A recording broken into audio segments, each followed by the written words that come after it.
Guys, previous video में हमने समझा था कि एक वेबसाइट का स्ट्रक्चर क्या होता है, वेबसाइट किस किस एलिमेंट से बनती है। और मैंने आपको सीएसएस और जेएस की फाइल को लिंक करना भी सिखाया था। होप है कि आपको उन चीज़ों में कोई प्रॉब्लम ना आई हो, क्योंकि ये स्टार्टिंग में ही अगर आपको प्रॉब्लम आने लगी तो आप आगे कोड नहीं कर पाओगे। तो मैंने एक बेस्ट वे में आपको समझाया था कि कैसे फाइलों को लिंक करना है और कहाँ कहाँ किस एलिमेंट को रखना है। अगर आपको उन सब चीज़ों में कोई भी प्रॉब्लम आती है तो आप मेरे को कमेंट सेक्शन में बता सकते हैं। मैं उसका सॉल्यूशन आपको जल्दी ही प्रोवाइड कर दूंगा। तो आज की इस वीडियो से हम कुछ न्यू टैग्स के बारे में समझने वाले हैं कि HTML के अंदर एक हेडर होता है, एक फुटर होता है, उन सब के बारे में मैं आपको इस वीडियो के सहायता से बताऊंगा। लेकिन उससे पहले जिन जिन लोगों ने इस प्लेलिस्ट को सब्सक्राइब नहीं किया है, उस बुकमार्क भी नहीं किया है, उसे यहाँ जाके बुकमार्क कर ले प्लीज़ आप इसे, क्योंकि सारी वीडियो यहीं पे आने वाली है इस कोर्स की। और इस प्लेलिस्ट को सेव भी कर लीजिए। तो चलिए शुरू करते हैं। मैंने आपको ये फ़ोल्डर बना के दिखाया था पहले ही कि एक हमने फ़ोल्डर बनाया था जो हमने यहाँ पे बनाया था वेब डेवलपमेंट का, वेब डेवलपमेंट फुल कोर्स, यहाँ पे वेब डेवलपमेंट फुल कोर्स का। तो आप इसे जाके ऐसे ओपन विद कोड करेंगे तो ये VS कोड में खुल जाएगा। उसके अंदर हमने और भी फ़ोल्डर बनाए थे। तो हम इस फ़ोल्डर में इंडेक्स वाली फ़ाइल में ही काम करेंगे। जो स्ट्रक्चर पहले से बना हुआ है आपने ये भी बना लिया होगा। तो इसको हम गो लाइव करेंगे यहाँ से जाके, गो लाइव। और मैंने आपको इसे खोलना भी बताया था। अगर आपका ये चीज़ गो लाइव करके बाद नहीं खुलता है तो आप ब्राउज़र में जाके न्यू टैब में लोकल होस्ट और अपना पोर्ट का नाम और /html कर देंगे तो ये चीज़ खुल जाएगी। ठीक है। तो मैं आपको आज हेडर के बारे में बताने वाला था। हेडर सेक्शन क्या होता है, कुछ टैगों के नाम बता देता हूँ जिन टैगों के बारे में आज हम जानने वाले हैं। तो सबसे पहले हम जानने वाले हैं हेडर के बारे में। उसके बाद हम जानेंगे फुटर के बारे में।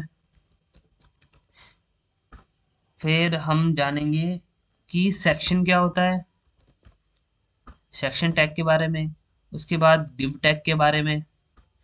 और फिर उसके बाद हेडिंग। ये तो हेडिंग मैंने आपको लगा के दिखा दी थी, आपको पता होगा हेडिंग क्या होती है। HEDING heading. क्यों नहीं हो रहा है ये, एमिट दे नहीं रहा है शायद। और हेडिंग के बाद हम जानेंगे डिव टैग के बारे में, डिवीजन टैग के बारे में। ठीक है। लेकिन लेकिन उससे पहले मैं VS कोड आपको, अगर आप यूज़ करना नहीं आ रहा है, प्रॉब्लम आ रही है, तो मैं कुछ VS कोड को थोड़ा डिस्क्राइब कर सकता हूँ जिससे आपको हेल्प मिलेगी कोड करने में। तो ये सेक्शन मैंने ऑलरेडी बता ही दिए थे आपको कि ये एक्सप्लोरर सेक्शन होता है, ये सर्च सेक्शन होता है, और एक्सटेंशन आप यहाँ से इंस्टॉल कर सकते हैं। बाकी किसी सेक्शन में आपको जाना नहीं है। ये जो फाइल है यहाँ से आप न्यू फाइल बना सकते हैं, वो यहाँ भी मैंने बनाना सिखाया था कि यहाँ से ही आप न्यू फाइल बना सकते हैं। ये जो ऑप्शन दिख रहा है फाइल का, फिर यहाँ से आप फोल्डर बना सकते हैं, ये अंडू का ऑप्शन है। ये 3 ऑप्शन से ही आप काम करेंगे। वैसे ही ऑप्शन से यहाँ है कि आप न्यू फाइल बना ले, एक नई विंडो खुल जाएगी इससे। ओपन फोल्डर, मैंने जो वहाँ फोल्डर दिखाया था कि आप वहाँ जाके फोल्डर से ओपन विद कोड करते हैं तो ये खुल जाता है, वैसे ही यहाँ पे आप ओपन फोल्डर कर सकते हैं। ये छोटी मोटी चीज़ है जो आपको जानने की ज़रूरत है। और एक ये यहाँ पे आप इस सेक्शन में यहाँ टर्मिनल देखेंगे तो यहाँ एक टर्मिनल पे न्यू टर्मिनल करेंगे तो एक ये टर्मिनल खुल जाएगा जिसका आपको आगे काम आएगा। बस मैं आपको बता देना चाहता हूँ, यहाँ पे आप इसका पाथ देख सकते हैं कि सी के वेब डेवलपमेंट के कोर्स में हम फोल्डर में हैं। तो आगे इस टर्मिनल से भी आपको यूज टू होना पड़ेगा। अभी के लिए बस मैं ज़रा ओवरव्यू दे रहा हूँ कि VS कोड में क्या क्या चीज़ें हैं। तो चलिए हम हेडर के सेक्शन से शुरू करते हैं आज। इसको मैं डिलीट कर देता हूँ और यहाँ पे मैं लिख देता हूँ बॉडी में। उसकी सबसे पहले हम हेडर सेक्शन देखेंगे। ओके। तो हेडर, हेडर टैग एक, जैसे आपने वर्डपैड अगर कभी यूज़ किया है तो वहाँ पे हेडर और फुटर होता है। हेडर मतलब जो चीज़ टॉप पे रहती है, और एक फुटर सेक्शन होता है जो चीज़ नीचे रहती है बिल्कुल। फुटर बिल्कुल नीचे रहता है और हेडर सबसे टॉप पे रहता है। तो हमारे हेडर के सेक्शन के अंदर हम नेविगेशन बार बनाते हैं। आपने कोई भी वेबसाइट सर्च की होगी तो उस पे होम, अबाउट अस, ये आता है ना, तो वो हम हेडर के सेक्शन में करते हैं। तो हमारी बेस्ट प्रैक्टिस तो ये होगी कि हम एक हेडर का सेक्शन बनाएं, फिर उसके अंदर काम करें, ताकि हमारा टॉप का एरिया जो अलग रहे और फिर हम एक फुटर का सेक्शन बनाए यहाँ पे, फुटर सेक्शन, मैंने गलत जगह कमेंट कर दिया, फुटर सेक्शन, और यहाँ पे फुटर। ठीक है, ये दो सिंपल टैग है जो ये डिफाइन करते हैं कि हेडर है तो ये हमेशा टॉप पे रहेगा और जो फुटर है वो हमेशा नीचे ही रहेगा। तो अगर मैं हेडर सेक्शन में यहाँ पे लिखता हूँ, एक सेकेंड, हेडर सेक्शन में मैं एक हेडिंग लिखता हूँ H1, हेडर, हेडर सेक्शन, ये एमिट, हेडर सेक्शन, मैंने एक यहाँ हेडिंग लिख दी। अब मैं इस हेडिंग को एक फुटर सेक्शन में भी लिख देता हूँ, पेस्ट, हेडर, हेडर की जगह ये फुटर हो गया। और आपको कंट्रोल एस से इसे सेव कर सकते हैं। यहाँ पे आपको एक रेड डॉट दिख रही होगी, अब यहाँ क्रॉस का निशान आ रहा है, जैसे मैं यहाँ पे कुछ भी लिखता हूँ, जैसे स्पेस दिया तो ये देखो डॉट का निशान आ गया, मतलब ये फाइल अभी सेव नहीं हुई है। तो आप जाके ब्राउजर में रिफ्रेश करेंगे, कुछ भी करेंगे तो वो शो नहीं करेगा जब तक आप इसे सेव नहीं करेंगे। तो कंट्रोल एस से आप इसे सेव कर लें, फिर आप अपने ब्राउजर में जाएं और रिफ्रेश कर लें। तो ये देखिए एक हेडर सेक्शन आ गया जो ऊपर है, एक ही फुटर सेक्शन आ गया जो नीचे है। तो हेडर फुटर का इतना काम है कि आप एक कोड को मेंटेन करने के लिए अच्छे से लिखें कि सबको पता रहे कि हेडर सेक्शन यहाँ है और फुटर सेक्शन यहाँ है। एक कोडर को अपना कोड ऐसे लिखना होता है कि वो दूसरों को समझ में आए, तो वो बेस्ट कोडर माना जाता है, ये नहीं कि उसका कोड उसी को समझ में आए। क्योंकि आपका कोड कहीं भी आगे जाके कोई यूज़ करेगा, जैसे मैं आपको कोड देता हूँ तो आपको वो चीज़ समझ में आनी चाहिए कि मैंने क्या लिखा है, इसलिए हम अच्छे से कोड लिखने के लिए ये यूज़ करते हैं। तो हेडर सेक्शन का आपको पता लग गया कि वो ऊपर रहेगा और फुटर का पता लग गया कि आपको नीचे रहेगा। ठीक है, ये दो सेक्शन हो गए। उसके बाद इस हेडर सेक्शन के अंदर हम नेविगेशन बार बनाएंगे, वो आगे जाके मैं बता दूंगा आपको कैसे बनेगा। उसके बाद हमारे पास आता है एक सेक्शन का ऑप्शन। मैं आपको सेक्शन दिखाता हूँ, सेक्शन क्या होता है। सेक्शन, ये एक सेक्शन बन गया। मैं इसमें एक चीज करता हूँ, आप एक सेकंड रुकिए। ओके, कंट्रोल सेव, हमने CSS फाइल को खोला, यहाँ पे मैंने हेडिंग दे रखा था, मैं इसको बॉर्डर कर देता हूँ।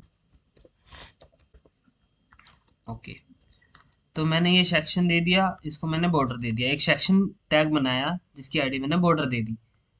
ओके, तो यहाँ पे देखिए एक बीच में इसके एक बॉर्डर आ गया जिसकी हाइट वाइट कुछ नहीं है, लेकिन बस एक लाइन सी आ रही है। तो मैं एक काम करता हूँ, आपको अच्छे से समझाने के लिए इसको थोड़ी हाइट दे देता हूँ।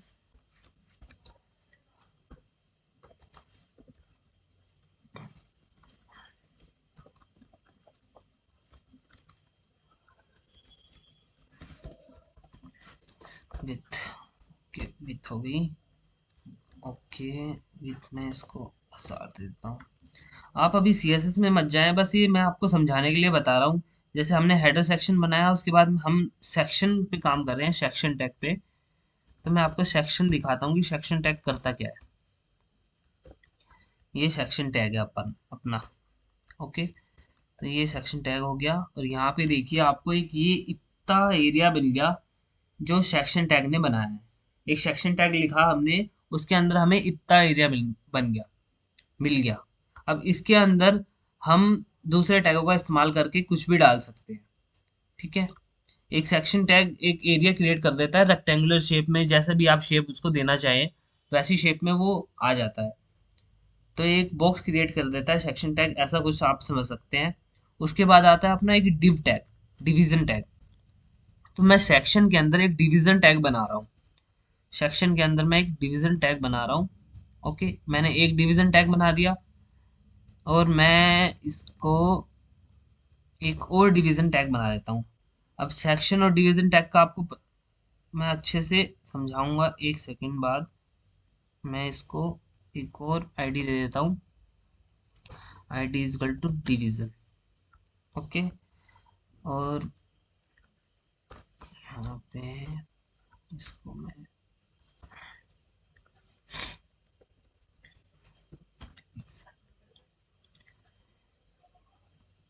इसको मैं दे देता हूँ 2 और इसको भी मैं देता हूँ 2।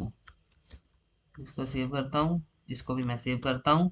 तो मैंने एक सेक्शन के अंदर आप देख रहे हैं यहाँ पे दो डिवीजन टैग बना रखे हैं, एक ये फर्स्ट डिवीजन टैग, ये वाला फर्स्ट डिवीजन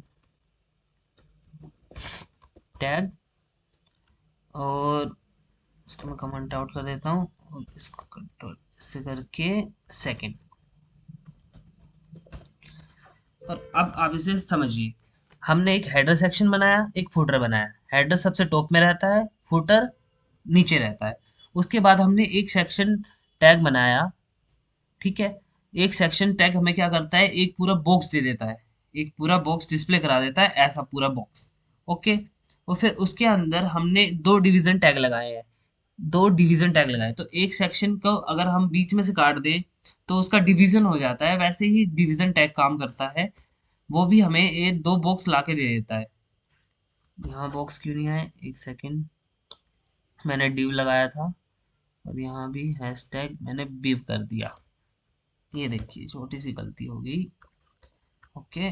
तो ये देखिए यहाँ पे आपको दो डिवीजन टैग की वजह से ये आपको दो छोटे छोटे रेक्टेंगल यहाँ पे मिल गए, स्क्वायर मिल गया एक्चुअली। तो सेक्शन टैग ने क्या किया, एक पूरा बॉक्स बना के दे दिया आपको, एक पूरा बॉक्स बना दिया। जैसे मान लीजिए घर बना दिया, एक घर की दीवार बना दी। फिर डिवीजन टैग ने क्या किया, वहां पे एक दो दो छोटी सी खिड़कियां लगा दी। तो आप इन टैगों का इस्तेमाल करके अपनी वेबसाइट का लेआउट तैयार कर सकते हैं। जैसे आपको एक बड़ा बॉक्स चाहिए, एक सेक्शन बना लिया, फिर किसी ने आपको कह दिया कि इसके अंदर नहीं, हमें छोटे छोटे बॉक्स चाहिए, तो आप उसके अंदर सेक्शन से सेक्शन का ही प्रयोग कर सकते हैं, लेकिन वो सही प्रैक्टिस नहीं रहेगी। आप एक बड़ा बॉक्स बनाएं जो सेक्शन के नाम, सेक्शन टैग के नाम से रहेगा। एक बड़ा बॉक्स बनाएं जो सेक्शन टैग के नाम से रहेगा। फिर उसके अंदर आपको अगर और बॉक्स बनाने हैं, और लेआउट तैयार करना है, तो आप उसके डिवीजन टैग का ही प्रयोग करें। आप जब डिवीजन टैग का प्रयोग करेंगे तो आपकी वेबसाइट स्ट्रक्चर में बनेगी। मैं आपको कोड अच्छे से दिखा देता हूँ जूम करके थोड़ा। ये देखिए, तो हमने हेडर पढ़ लिया, सेक्शन पढ़ लिया, फुटर पढ़ लिया, डिव पढ़ लिया। चार टैगों के बारे में हमने बता दिया आपको। मैं इसको एक बार थोड़ा सा ओवरव्यू अच्छे से और दे देता हूँ कि हेडर होता है जो वो टॉप में इस्तेमाल होता है, कि वो टॉप सेक्शन के लिए यूज़ होगा जहाँ हमारा नेविगेशन बार आता है। फुटर के अंदर जो फुटर होता है वो बिल्कुल लास्ट में रहता है हमारा।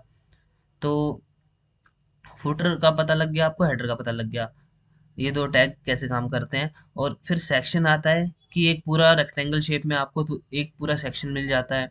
फिर उसके अंदर आपको अगर कोई और चीज़ें डालनी है तो वो डिव टैग कर लाता है।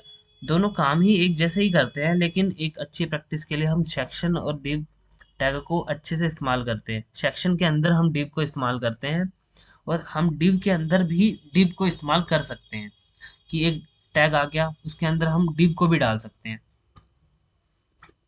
हम टैग के अंदर टैग को भी डाल सकते हैं, कोई प्रॉब्लम नहीं आने वाली।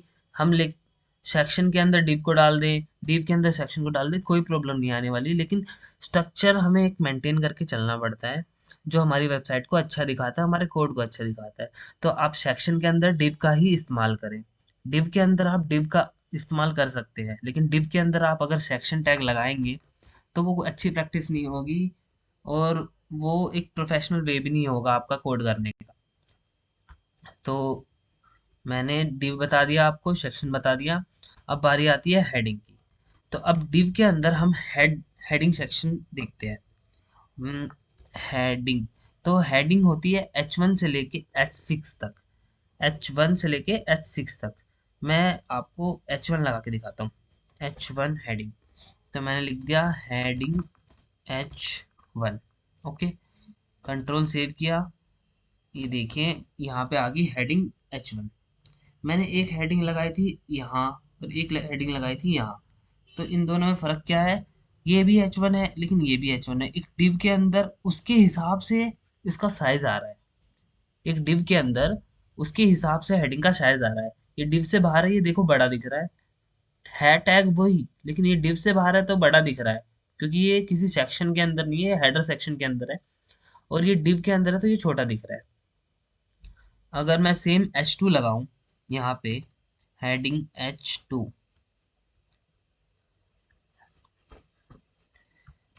और मैं सेव करूँ तो ये देखिए हेडिंग H1 से थोड़ी सी छोटी है। आपको फर्क समझ नहीं आएगा अभी यहाँ पे, लेकिन हल्की सी छोटी दिख रही है होगी आपको ये हेडिंग। मैं इसको बाहर लगा के दिखाता हूँ। कॉपी, इस हेड्स के सेक्शन में मैं इस हेडिंग टैग को लगाता हूँ।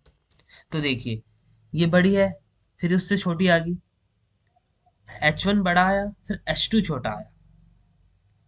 ऐसे ही आगे वाली हेडिंग है, मैं आपको सारी लगा के दिखा देता हूँ एक बार में। 1 2 3, H3, H4, H5 और H6।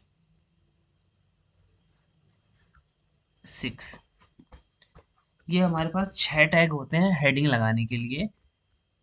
हम इसको सेव करते हैं, ये दिखाते हैं। ये देखिए पहले बड़ा, फिर छोटा, फिर उससे छोटा, फिर उससे छोटा और फिर उससे छोटा। याद रखिए कि H6 जितना नंबर बड़ा होता जाएगा उतनी हेडिंग का साइज छोटा होता जाएगा। तो आप हेडिंग यूज करेंगे H4 तक यूज करेंगे ज़्यादा से ज़्यादा, क्योंकि इतनी छोटी हेडिंग तो आप कोई यूज नहीं करेगा। तो H1 सबसे बड़ा, H2 उससे छोटा, फिर ऐसे ही ये डिसेंडिंग ऑर्डर में जाते रहेंगे। और एक डिव के अंदर उसके अकॉर्डिंग ही हाइट सेट होगी, मतलब साइज सेट होगा उसका। और अगर वो बाहर रहेगी बिना किसी डिवीजन के, बिना किसी टैग के अंदर रहेगी, जैसे सेक्शन और डिव के टैग में नहीं है, वो हेडर सेक्शन के टैग में है, तो वो हेडिंग अब उसके हिसाब से एडजस्ट हो जाएगी।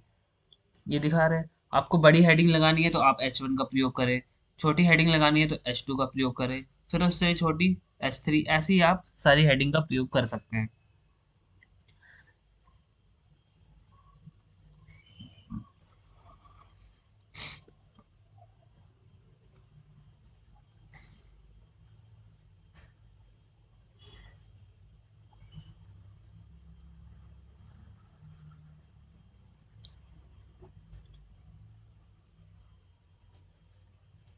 आपको एक बार तो इसकी प्रैक्टिस ज़रूर करनी पड़ेगी, क्योंकि H1 हेडिंग के टैग के ये सब ये आपको लिख के देखना पड़ेगा, फिर आपको अच्छे से समझ में आ जाएगा कि कैसी चीज़ें काम कर रही हैं। हेडर सेक्शन कैसे काम कर रहा है, और सेक्शन कैसे काम करता है, डिव कैसे काम करता है। सिंटैक्स भी आपको रटने की ज़रूरत नहीं है, बस आप प्रैक्टिस करते रहिए, अच्छे से आ जाएगा वो आपको। तो आपको हेडिंग का पता लग गया। अब मैं आपको पैराग्राफ का पता लगाता हूँ। हेडिंग लिखने के बाद आपको पैराग्राफ कैसे लिखना है। तो इन सब चीज़ों को रहने देते हैं, मैं एक नया सेक्शन बनाता हूँ। सेक्शन, इन सबको मैं कमेंट आउट कर देता हूँ, एक ही हेडिंग रहने देता हूँ, या डिलीट ही कर दूँ, नहीं रहने दो, मैं कमेंट आउट कर रहा हूँ। तो हम यहाँ पे एक सेक्शन बना रहे हैं, उसके अंदर हम एक हेडिंग लगाएंगे। हम H1 का यूज़ कर देते हैं हेडिंग। तो हम लिख देते हैं हेडिंग, HEADING, हेडिंग। ओके, हमने एक हेडिंग लगा दी दूसरे सेक्शन के अंदर। यहाँ पे एक सेक्शन के अंदर हमने हेडिंग लगा दी, ये आ रही है जो हेडिंग। ओके, अब इसके अंदर हम एक पैराग्राफ का यूज़ करेंगे। पैराग्राफ के लिए आपको लिखना पड़ता है सिर्फ पी और एंटर कर दीजिए। ये पैराग्राफ ओपन हो गया, क्लोज हो गया, अपने आप एमिट ने कर दिया। अब इसके अंदर हमें लिखना है, तो आप ऐसे ऐसे करके कुछ भी मत लिखिए। मैं आपको एक चीज़ बताता हूँ। आप लिखिए, टाइप करें LOREM, लोरेम, और उसके बाद आप जितने वर्ड चाहें उतने लिख सकते हैं, जैसे 50 लिख देता हूँ मैं, और फिर एंटर कर देता हूँ। ये देखिए 50 वर्ड्स अपने पास आ गए हैं। तो हमें जहाँ टेक्स्ट की ज़रूरत होती है, जब हमारे पास कंटेंट नहीं होता, तो हम इसका इस्तेमाल करते हैं, लोरेम। आप लिखे लोरेम, उसके बाद जितने भी वर्ड्स आपको चाहिए, जैसे आप 5 लिखेंगे, एंटर करेंगे तो 5 आ जाएगा। एक सेकंड, 5 एंटर, 5 वर्ड्स आ गए, 1 2 3 4 5। और फिर आप 50 लिखेंगे तो 50 आ जाएंगे। तो ये एक हेल्पफुल होता है अपना डिज़ाइन देखने में कि हाँ अच्छा है कि नहीं हमारा डिज़ाइन, उसके लिए। तो यहाँ देखो मैंने हेडिंग लगाया, उसके बाद मैंने पैराग्राफ लगाया और उसके अंदर ये टेक्स्ट आ गया। अगर मैं एक सेक्शन के अंदर लिखूं जिसकी विड्थ यहाँ तक है, इसको मैं एक दूसरे सेक्शन के अंदर लिख देता हूँ, जैसे इस सेक्शन को भी मैं यही आईडी दे देता हूँ,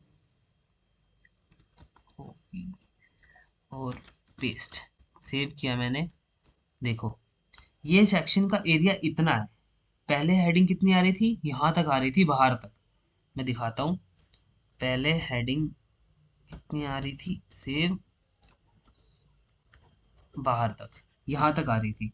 और इस सेक्शन का एरिया यहाँ तक था। लेकिन इसमें कोई एरिया नहीं है, ना कोई सेक्शन बना है, तो ये पूरा HTML की बॉडी को कवर कर लेता है। लेकिन जब हमने इसको यहाँ पे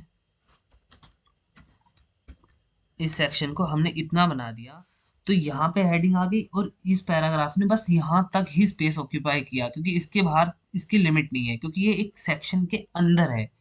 अगर ये सेक्शन के बाहर होता ये तो पूरे एलिमेंट यहाँ तक पहुंच जाता, सारा एरिया कवर करता, लेकिन जब ये सेक्शन के अंदर है तो इसी के अंदर रहेगा, इससे बाहर नहीं जाएगा। वैसे ही डिव के अंदर है, अगर डिव के अंदर हम कुछ लिखेंगे तो वो इधर ही रहेगा, इससे बाहर नहीं जाएगा।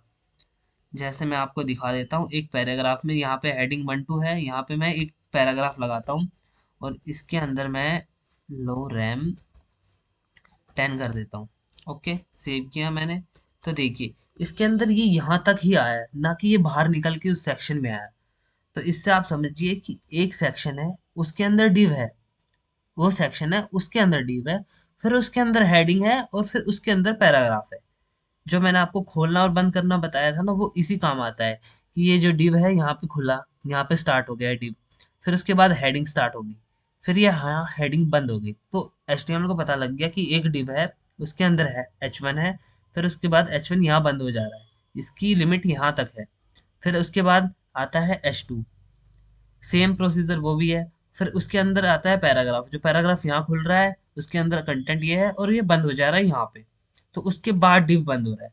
तो इसने भी HTML ने ये रीड किया, तो यहाँ पे एक सेक्शन बनाया, फिर उसके अंदर एक डिव बना दिया इतना सा, और उसको स्टार्टिंग से स्टार्ट किया, यहाँ से स्टार्ट किया उसने, ना कि यहाँ से स्टार्ट किया कहीं बीच में से नहीं, बिल्कुल स्टार्टिंग से स्टार्ट किया, और जितना उसका एरिया था उसको दे दिया, और उसके बाद उसको आगे नहीं बढ़ने दिया। ये सेक्शन ने इतना एरिया और डिव ने इतना एरिया कवर कर लिया। फिर उसके बाद हेडिंग का एरिया, ये हेडिंग एरिया यहाँ पे आ गया, फिर हेडिंग 2 का एरिया यहाँ आ गया। ये आगे तो बढ़ के नहीं जा रही, या इससे बाहर तो नहीं है, इसके अंदर है। अगर मैं इसको हेडिंग को इस डिव के बाहर निकाल दूं, हेडिंग 1 को मैंने डिव के बाहर निकाल दिया, इस डिव से मैंने हेडिंग 1 को बाहर निकाल दिया, ठीक है, तो ये अब कहाँ आएगा, ये सेक्शन के अंदर आ जाएगी। किसके अंदर, सेक्शन के अंदर आ जाएगी, क्योंकि डिव के एरिया से बाहर हो गई है। आप इसको मैं रिलोड करूँ तो ये देखो, ये पहले यहाँ थी, अब इससे ये बाहर हो गई है, हेडिंग बाहर हो गई है। अब ये इससे और आगे निकल सकती है, जैसे मैं पैराग्राफ को करके दिखाऊं। पैराग्राफ डिव के अंदर है अभी, ये डिव यहाँ खुल रहा है और यहाँ बंद हो रहा है। पैराग्राफ डिव के अंदर है अभी, ये क्या हो गया, पैराग्राफ डिव के अंदर है अभी। अब इस पैराग्राफ को मैं डिव से बाहर निकाल देता हूँ, मैंने डिव से उसको बाहर निकाल दिया, तो अब ये पैराग्राफ एक डिव, एक सेक्शन के अंदर एक डिव और दूसरे डिव के बीच में आ गया। एक डिव यहाँ है और एक डिव यहाँ है, दो डिवीजन है, उसके बीच में आ गया। तो अब देखिए यहाँ पे ये पैराग्राफ इस डिव और इस डिव के बीच में आ गया, और ये इस लिमिट को भी क्रॉस कर गया कि यहाँ से ये बाहर है, क्योंकि ये सेक्शन के अंदर है तो इसकी लिमिट इतनी है, ये यहाँ तक जा सकता है। ये बात आपको समझ में आई कि एक टैग के अंदर हम दूसरे टैग को कैसे डालते हैं, और उसकी लिमिट कित उस टैग के ही अकॉर्डिंग रहती है। अब मैं इसको दोबारा से इसी के अंदर डाल देता हूँ, ऑल्ट, ये मैं देखो ऑल्ट दबा के अप डाउन कर सकता हूँ, मैं ऑल्ट दबा के पूरी लाइन को ही अप डाउन कर सकता हूँ, ये भी शॉर्टकट है कि हमें एक लाइन को कॉपी पेस्ट करना नहीं पड़ता। अब ये ऑल्ट दबाएं, एरो की का इस्तेमाल करें, अप डाउन कुछ भी कर सकते हैं, इससे कोई भी लाइन को अप डाउन कर सकते हैं। ये पूरा सेक्शन को आप ऐसे सेलेक्ट करके अप डाउन कर सकते हैं, एक लाइन को नहीं, जो भी सिलेक्शन होगा आपका उसको कर देंगे। ओके, मैं सेव कर दिया और इसमें डाल दिया, देखो अब ये डिव के अंदर आ गई, तो इसका एरिया डिव जितना है, और अगर ये सेक्शन में थी तो इसका एरिया इतना होता। ठीक है, ये चीज़ आपको समझ में आ गई होगी। तो आप इस कोड को देख लीजिए और प्रैक्टिस करिए। Thank you for watching me guys, see you in next video. और अगर आपको इन सब चीज़ों में कोई भी प्रॉब्लम आती है, किसी भी टॉपिक को समझ नहीं आया आपको, तो आप मेरे को कमेंट सेक्शन में बता सकते हैं, मैं उसको एक अलग ढंग से भी समझा दूंगा। अगर आपको उस ये चीज़ समझ नहीं आ रही है तो कहाँ प्रॉब्लम आ रही है, आप मेरे को बस एक बार कमेंट करके बता दीजिए। हम करते हैं प्रबंध, आप चिंता मत। Okay, see you next time.